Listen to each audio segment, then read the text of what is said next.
Resilience isn't something you're born with. It's something you build. No one wakes up unbreakable. No one arrives in this world with an iron will. Strength like that, it's earned. It's constructed over time. Forged in the middle of hard days, setbacks, and personal storms. You don't become resilient because life is easy. You become resilient because it's not. The people who bend but don't break, they aren't lucky.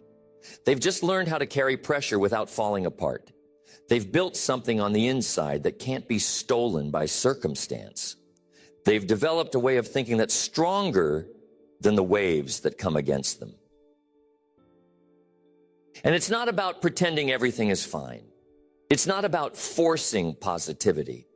It's not about ignoring pain or smiling through chaos. It's about knowing how to recover, how to stay grounded when everything around you is shaking, how to keep moving when your strength is fading. That kind of mindset doesn't happen by accident. It takes work. It takes intention. It takes practice. And the good news is anyone can build it. You don't need perfect genes. You don't need a smooth history. You don't need special circumstances. You just need the willingness to get stronger, no matter how things feel right now. Resilience is a decision every day. The decision to face what's in front of you instead of running from it. The decision to learn from pain instead of avoiding it. The decision to rise when everything in you says, stay down. That's what separates the ones who grow from the ones who crumble. And resilience is not built in theory. It's built in action. You don't get stronger by reading about strength. You get stronger by showing up over and over, especially when it's hard, especially when it's inconvenient, especially when no one's watching. This mindset, it's not about toughness. It's about endurance. It's about adaptability. It's about knowing who you are, even when everything else is uncertain. It's the mental foundation that allows you to keep moving, keep thinking, keep acting with purpose, even when you're exhausted. Because life is not predictable. It throws curveballs. It challenges your plans. It tests your patience. And if your strength is surface level, if your mindset is built only for the good days, you will always feel like you're starting over. But if your mindset is resilient, you stop being a victim of circumstances. You stop waiting for the weather to be perfect. You stop needing things to go your way in order to function. You adapt. You adjust. You find your footing again and again and again. And the best part, resilience is transferable. When you build it in one part of your life, it starts showing up in other places. Your work, your relationships, your focus, your habits. When you know how to stay standing inside, you bring strength to everything you touch. So if you're tired of being knocked down and staying down, if you're done hoping for life to get easier, if you're ready to get stronger, sharper, tougher in the best way possible, this is how you begin. It's not about being perfect. It's not about being fearless. It's about building the kind of mindset that doesn't quit. The kind of mindset that keeps moving through chaos. The kind that keeps growing when most people shrink. The kind that doesn't need easy conditions to create excellence. It just needs a decision, a plan, and the willingness to follow through. The first step to building a resilient mindset is to take full ownership of your life. All of it. The good, the bad, the beautiful, the brutal.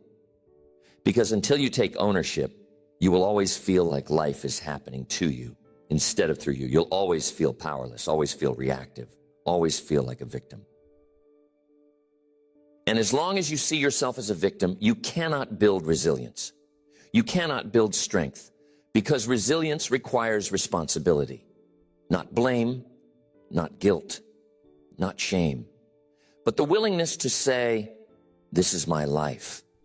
I will own every inch of it. People talk about empowerment like it's something you find, but you don't find power. You reclaim it. You take it back every time you stop pointing fingers and start asking better questions. Not, why is this happening to me? But, what can I do about this? That's the shift. That's where resilience begins. Because when you change your questions, you change your posture. You stop slumping into helplessness and start standing in authority. Even if you didn't cause the problem, you still choose how to face it. You still choose who you become through it. And that choice, that posture, is everything. Life will never hand you a version of reality that's free from pain. There will always be disappointment. There will always be struggle. But the people who rise through it, they don't waste energy resenting the pressure. They use the pressure. They own it. They turn it into fuel. Ownership doesn't mean you blame yourself for everything. It means you accept that your future is in your hands.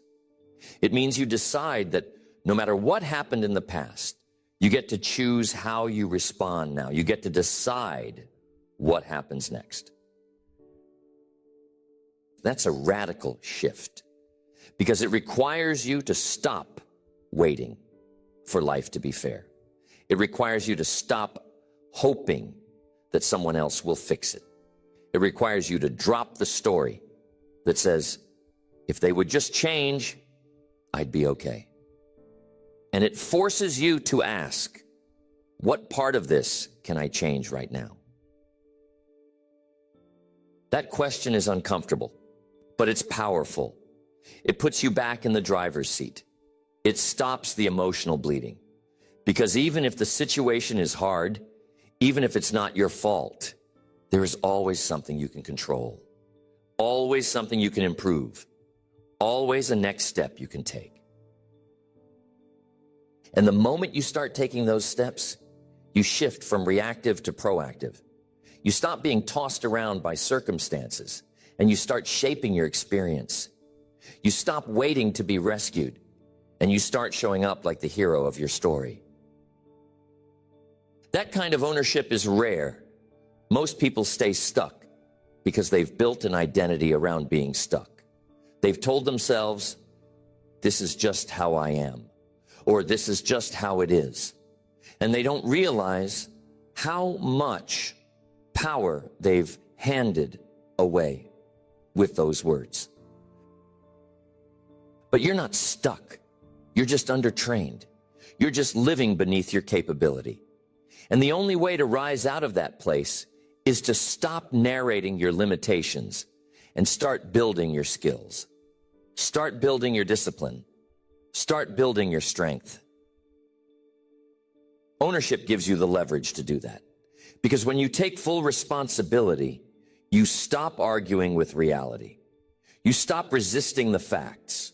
You stop spending all your energy wishing things were different. And you use that energy to make a difference. It doesn't happen overnight. Ownership is a practice, a muscle. You have to train it every day. You have to catch yourself when you start slipping into blame. You have to notice when you start giving your power away. And you have to pull it back. You have to say, no, I own this. You own your attitude. You own your effort. You own your time. You own your words. You own your habits. You own your follow-through. You own the energy you bring to the room, the focus you bring to your work, the patience you bring to your growth. You own it all. And when you do, when you really start owning your role in every moment, you build momentum. You build belief. You start seeing evidence that you are not powerless, that you are not fragile, that you are not broken. You're just beginning. And that belief, that changes everything. Because once you believe you can change something, you stop tolerating what doesn't serve you. You stop settling. You stop making excuses. You start moving. You start creating. You start leading. But it has to start with ownership. You cannot build resilience on blame. You cannot build strength on stories that say you're stuck. You cannot build a better life while waiting for someone else to hand it to you. You have to go first. You have to take the wheel. And that begins with a simple but powerful decision.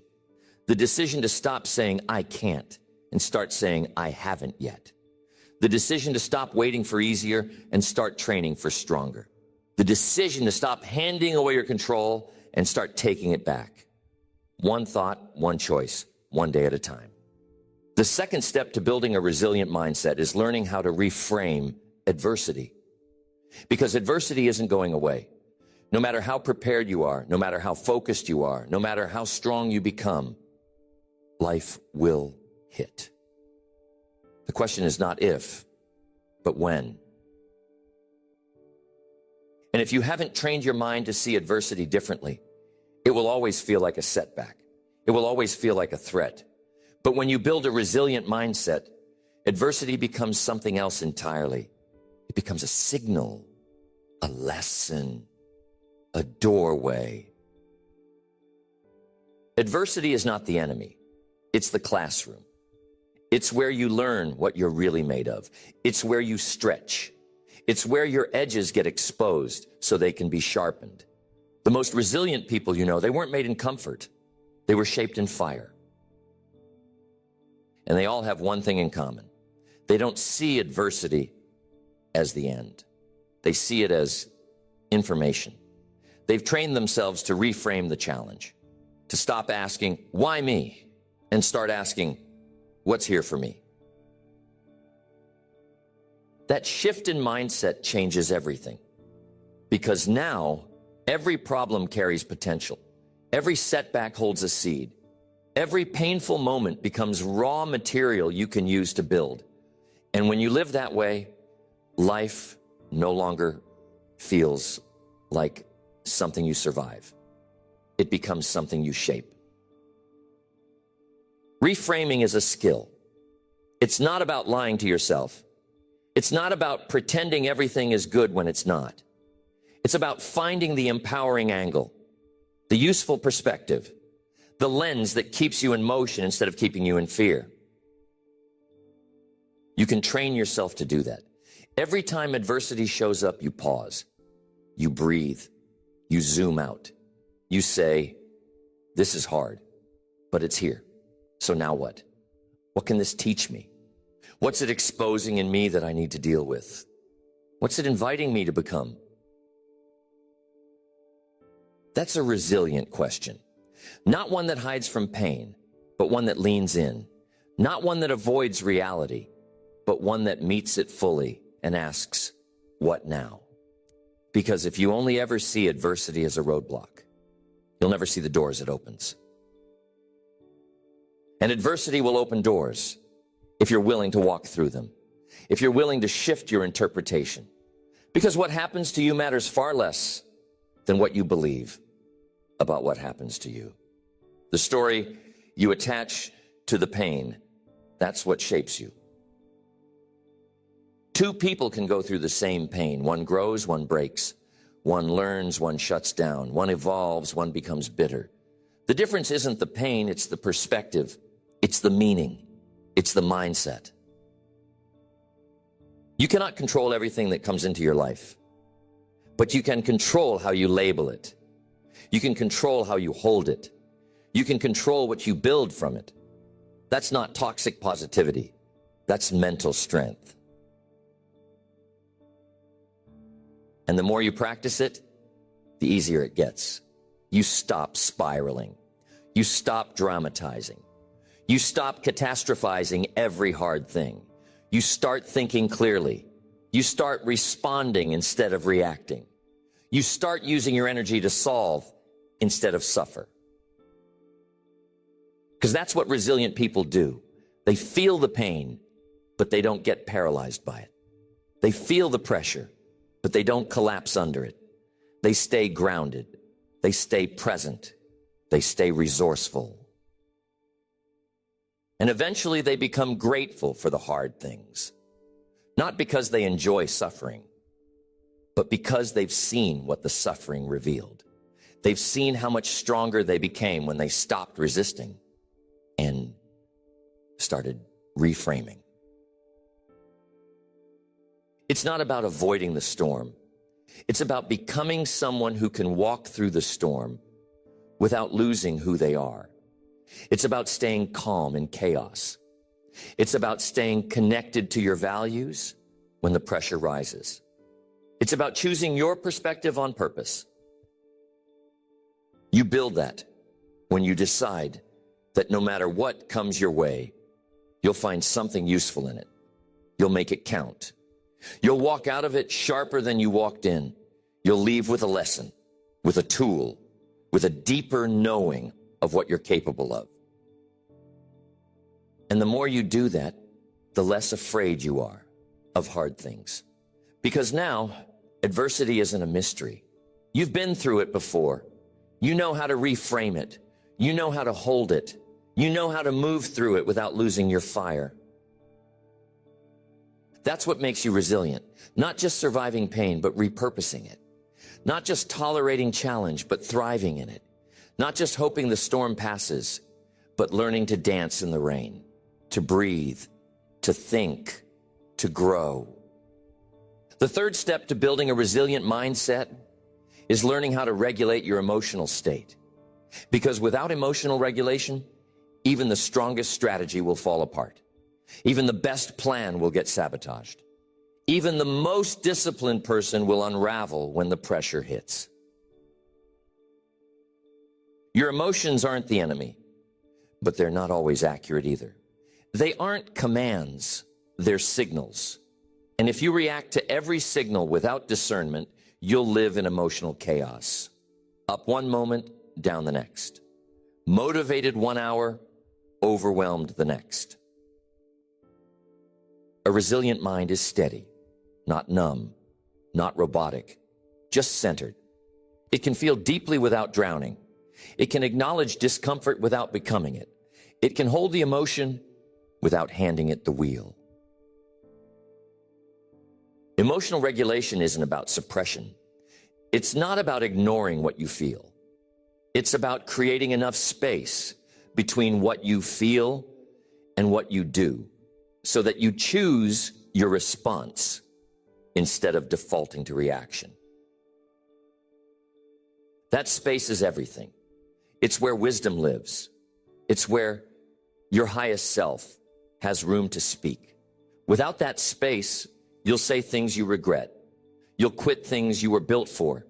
You'll burn bridges that were meant to carry you.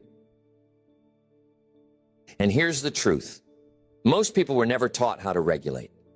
They were taught how to numb, how to avoid, how to explode, but not how to sit with discomfort, not how to breathe through the moment, not how to hold tension without turning it into chaos. So you build the skill. You build it like a muscle. You start by noticing. When the emotion rises, you name it. You don't push it down. You acknowledge it. You breathe. You stay present. You slow everything down by just 5 seconds. 5 seconds between stimulus and response can save you hours of regret. You ask yourself, is this emotion useful right now? Sometimes it is. Sometimes anger gives you fuel. Sometimes fear makes you sharper. But sometimes those same emotions are just noise. And your job isn't to obey them. Your job is to direct them. That's the skill, emotional direction. Not suppression, direction. Taking the energy and channeling it where it helps instead of where it harms. Letting the frustration push you deeper into focus. Letting the anxiety remind you to prepare better.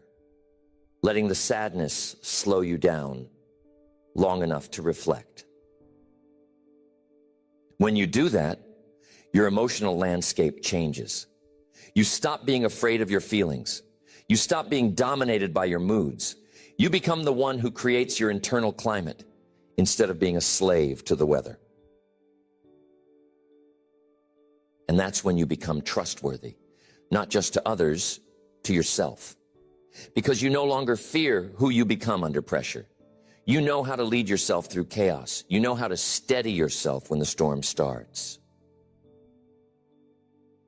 This is what real strength looks like. Not external control, but internal order. You build a home inside yourself that's not easily shaken. You don't avoid intensity. You learn how to hold it. You learn how to ground yourself when your heart is racing. Sometimes that grounding comes through breath. Sometimes through movement. Sometimes through stillness. But always through awareness.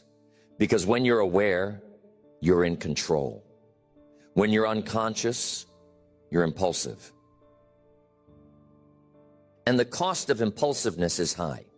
One reaction can undo weeks of progress.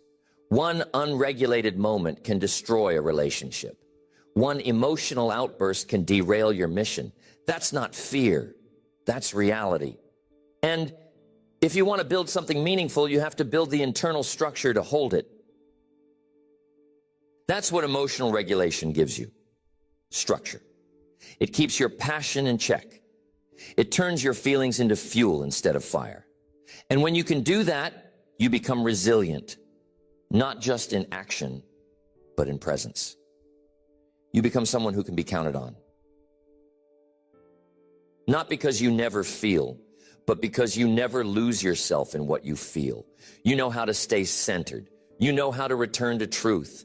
You know how to choose wisdom over impulse. This isn't easy. It takes practice. It takes repetition. You'll get it wrong. You'll slip.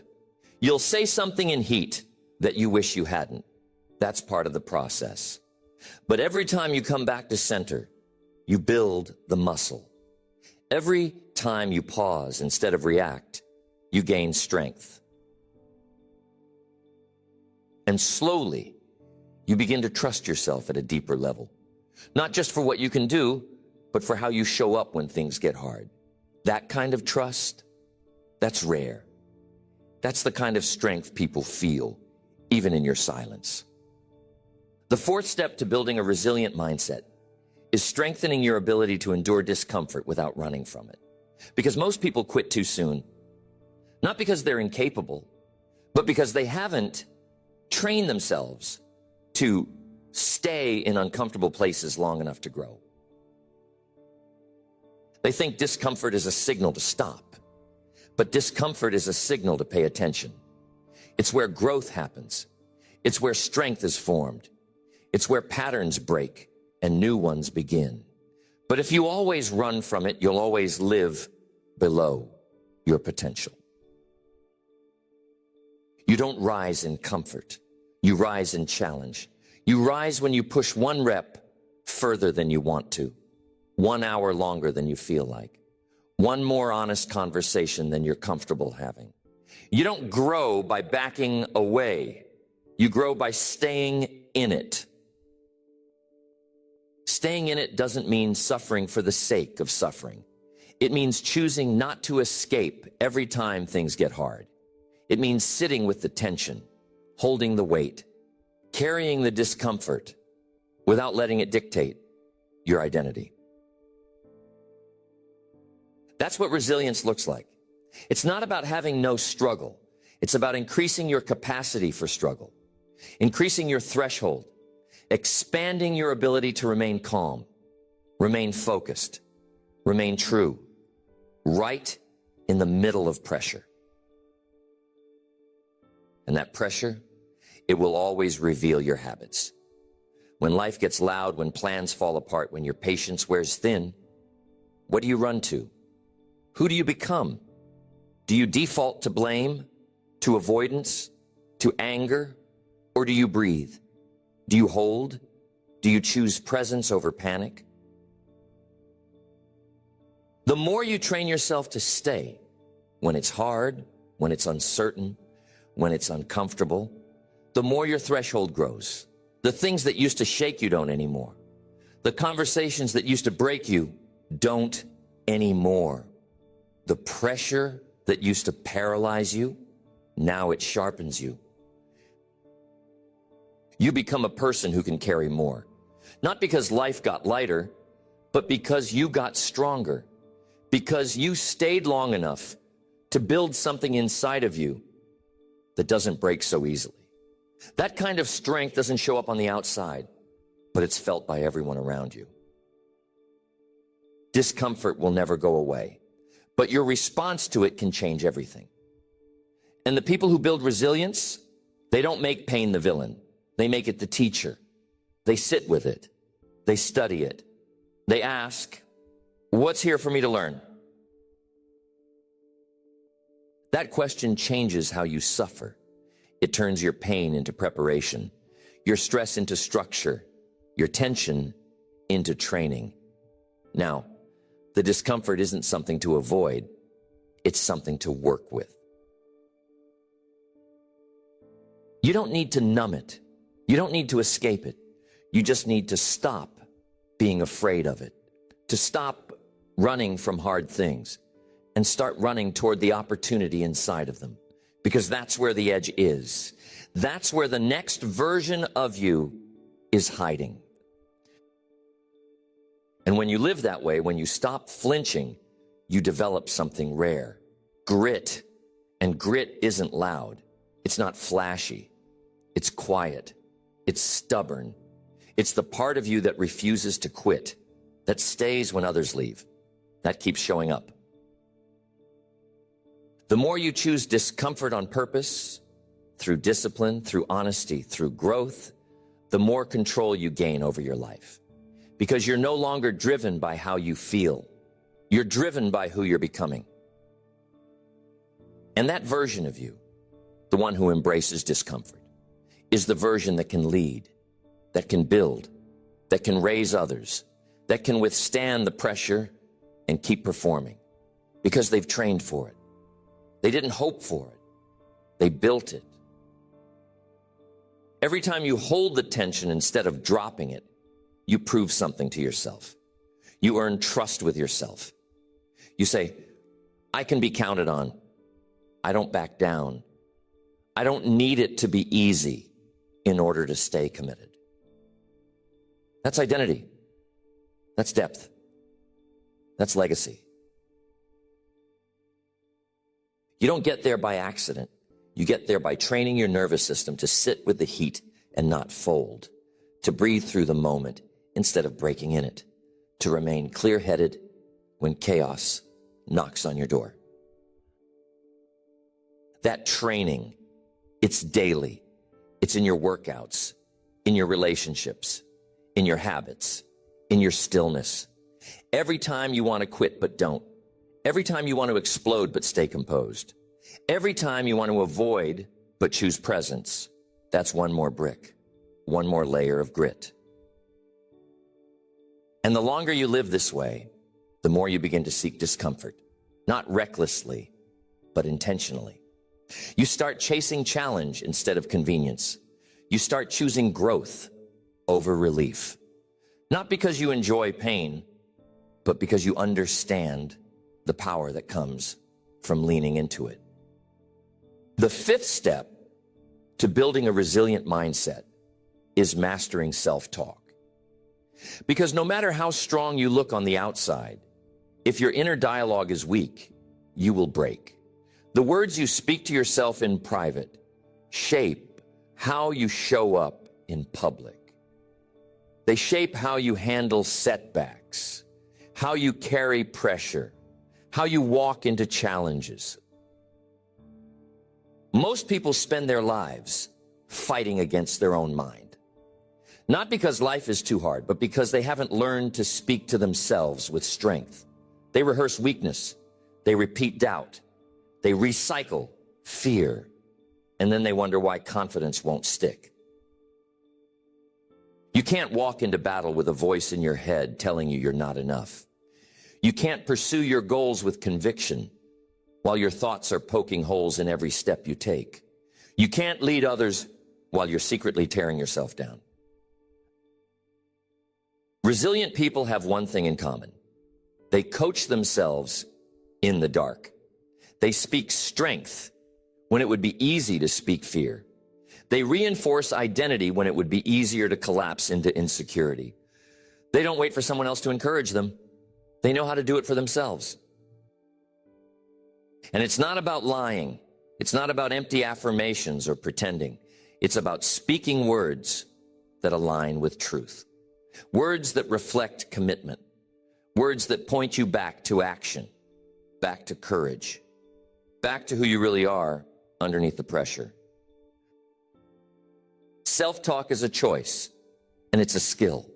You can train it, just like you train your body, just like you train your habits. It starts by listening, by paying attention to the voice that shows up when things go wrong. That voice is revealing your programming. When you fail, what does it say? When you're tired, what does it say? When someone criticizes you, when a plan falls apart, when you feel behind, what does it say? That's your baseline. And if it's negative, if it's fearful, if it's weak, it's time to rewrite the script. Because that script shapes everything. You become what you repeatedly say, not out loud, in your head. You become the story you rehearse when no one's around. That story becomes your belief. That belief becomes your posture. That posture becomes your identity. And the identity you carry into adversity determines what you do in it. Do you shrink? Do you spiral? Do you stall? Or do you center yourself, remind yourself, lead yourself? That choice happens in the words you choose. So you rewrite the language. You make your thoughts match your future, not your fear. You speak to yourself like someone who's capable, someone who's grounded, someone who doesn't flinch in the face of struggle. It might feel fake at first. That's okay. It's new. You're breaking decades of automatic negative thinking. But the more you practice, the more automatic it becomes. The more you repeat it, the more it sticks. The more you reinforce strength, the less room fear has to speak. And strength doesn't always sound loud. Sometimes it's quiet, it's calm. It says, I can handle this. It says, I've been here before. It says, one step at a time. It says, no quitting today. It says, let's go again. And sometimes it says nothing at all. Sometimes it's just breath, just presence, just the silence of someone who has learned how to stay with themselves when things get loud. That silence, that's power, because you don't need to yell when you're anchored. This isn't about pretending you're never afraid. It's about refusing to let fear run the dialogue. Resilient people still feel doubt. They still feel insecurity, but they don't give those feelings the mic. They let them speak, but they don't let them lead. They interrupt the pattern. They challenge the script. They say, that's not who I am anymore. They say, I hear you, but I'm moving forward anyway. They say, I've got work to do, and they get to work. Because you can't think your way into strength, but you can speak your way into movement.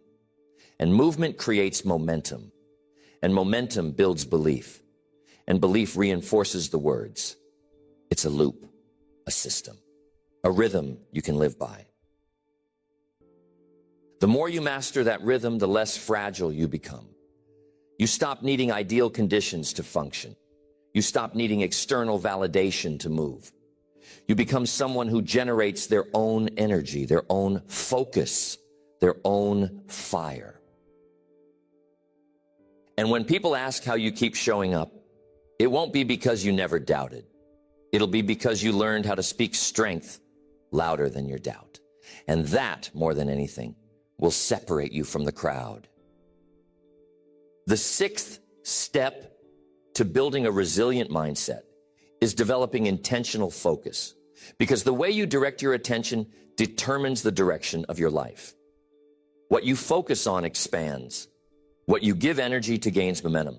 And when your focus is fractured, your power is diluted. Resilient people don't just have discipline. They have direction. They know where they're going. They know what matters. And more importantly, they know what doesn't. Because distraction is the enemy of progress. It drains your energy, it scatters your momentum, and it leaves you exhausted without getting anything meaningful done. Most people aren't failing because they're not trying. They're failing because they're chasing too many things at once. They say yes to everything. They multitask their life, and then they wonder why they never feel grounded, why they never feel in control. If everything matters, nothing matters. Focus is about cutting the noise. It's about choosing the few things that will move you forward and giving them your full attention. It's about saying no, even to good things, so you can say yes to the right things. And that's not always easy. In fact, it's hard, because the world is built to pull you in 1,000 directions. Emails, opinions, distractions masquerading as opportunities. But if you don't decide what to focus on, someone else will. Intentional focus requires clarity. You have to know what you're committed to.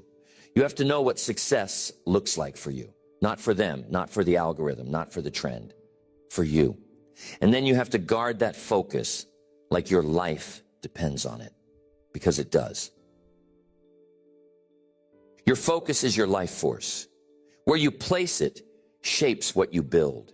And the more scattered it is, the weaker your foundation becomes.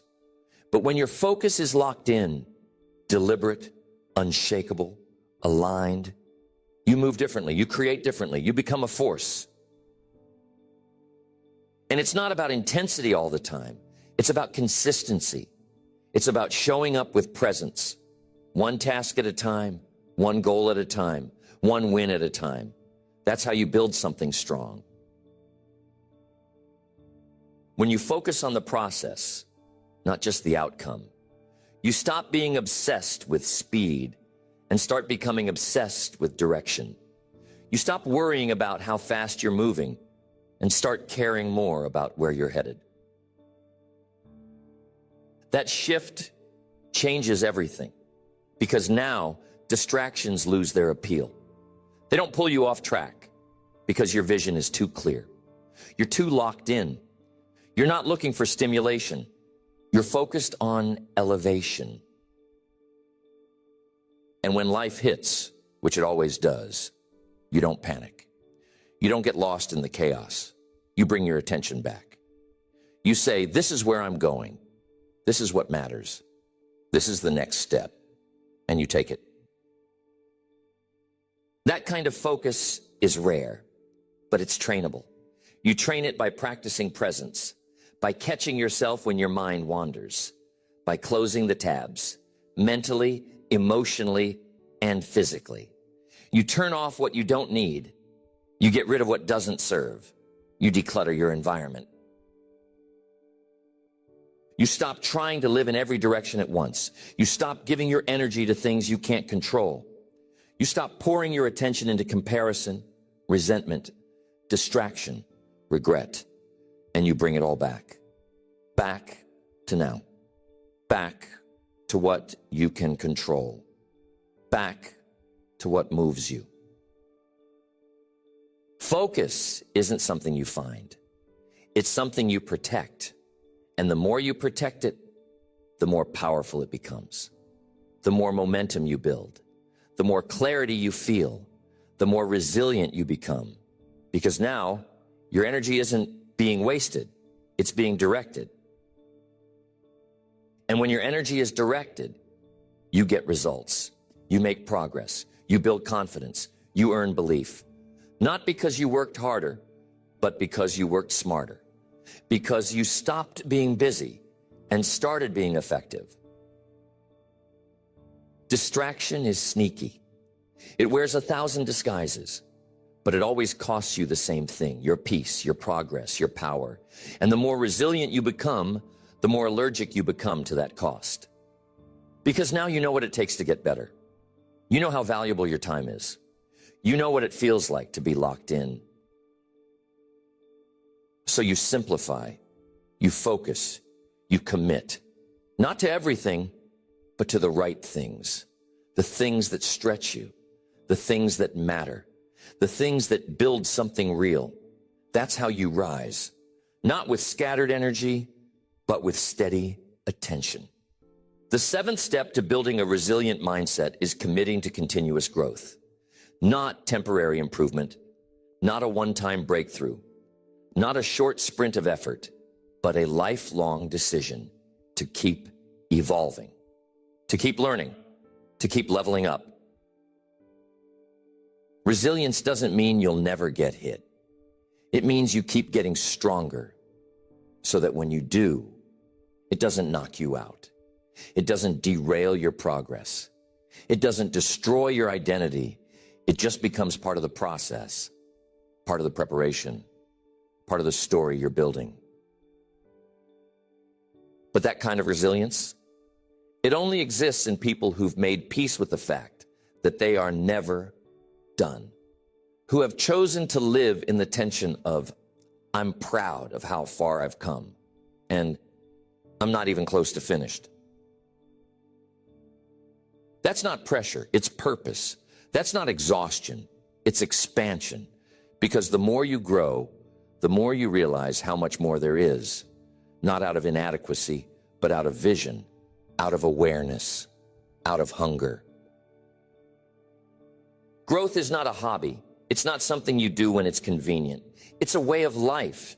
It's built into your mindset, your routine, your relationships, your identity. It becomes part of who you are. Someone who seeks growth. Someone who welcomes correction. Someone who chooses the hard path, not because it's glamorous, but because it's worth it. And when growth becomes your lifestyle, setbacks don't derail you anymore. They refine you. Failure doesn't embarrass you. It educates you. Feedback doesn't offend you. It sharpens you. You don't fear what's wrong. You face it and you grow. That mindset is rare. Most people want improvement as long as it doesn't cost them anything. But real growth costs you your comfort. It costs you your pride. It costs you your ego. It demands honesty. It demands reflection. It demands humility. You can't grow if you think you already know everything. You can't grow if you're not willing to listen. You can't grow if you're defensive every time someone challenges you. So if you're serious about building a resilient mindset, you have to embrace learning.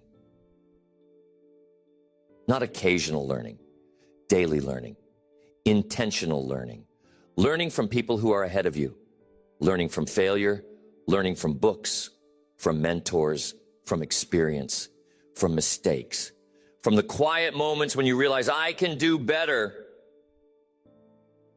That realization, that's not shame. It's wisdom. It's maturity. It's the mindset of someone who's not afraid to grow because they're not afraid to start again. They know that falling isn't failure. Staying down is. And resilient people, they never stay down. They regroup, they recover, and they rebuild stronger, smarter, more focused, more grounded. They don't just recover, they return with upgrades because every challenge became part of their evolution. And that evolution isn't a luxury, it's a requirement. The world is changing, pressure is rising, expectations are increasing, and if you're not growing, you're falling behind. There is no neutral. There is no pause. You're either getting better or you're drifting. So you make the choice. You decide to stay sharp. You decide to keep your fire lit. You decide that every season, easy or hard, is an opportunity to improve something, to refine something, to let go of something old and step into something better. because that's what growth gives you. A consistent upgrade. You don't reinvent yourself once. You do it over and over, always adapting, always evolving, always rising, not to please the world, but to meet your potential. Growth isn't always external. Sometimes the biggest leaps are invisible. The mental breakthroughs, the emotional healing, the perspective shifts, the courage to have hard conversations, the wisdom to stay calm, the humility to apologize. And when you string those small internal wins together over time, you wake up one day and realize you're not the same person you used to be. You're stronger. You're wiser. You're more grounded. Not because the world changed, but because you did. That's the gift of continuous growth. It keeps you in the game. It keeps you evolving. It keeps you from getting stuck, and it makes you resilient. Because no matter what comes, you've trained your mind to ask, what can I learn from this? Resilience isn't something you arrive at. It's something you live. It's not a destination. It's a direction. It's the quiet decision to keep going, to keep learning, to keep evolving, even when it's uncomfortable, especially when it's uncomfortable. And if you've made it this far, you already know. It was never about life getting easier. It was always about you becoming stronger, smarter, sharper, not once, over and over. You don't become resilient by chance. You become resilient by choice. By choosing ownership when blame would be easier. By choosing perspective when panic feels natural. By choosing calm over chaos. Discipline over distraction. Direction over drifting. That choice? It's not made once. It's made daily. Moment by moment. You're not here to escape difficulty. You're here to rise inside it. You're not here to avoid pressure. You're here to perform under it. You're not here to coast. You're here to carry weight that would break a lesser version of you and carry it well.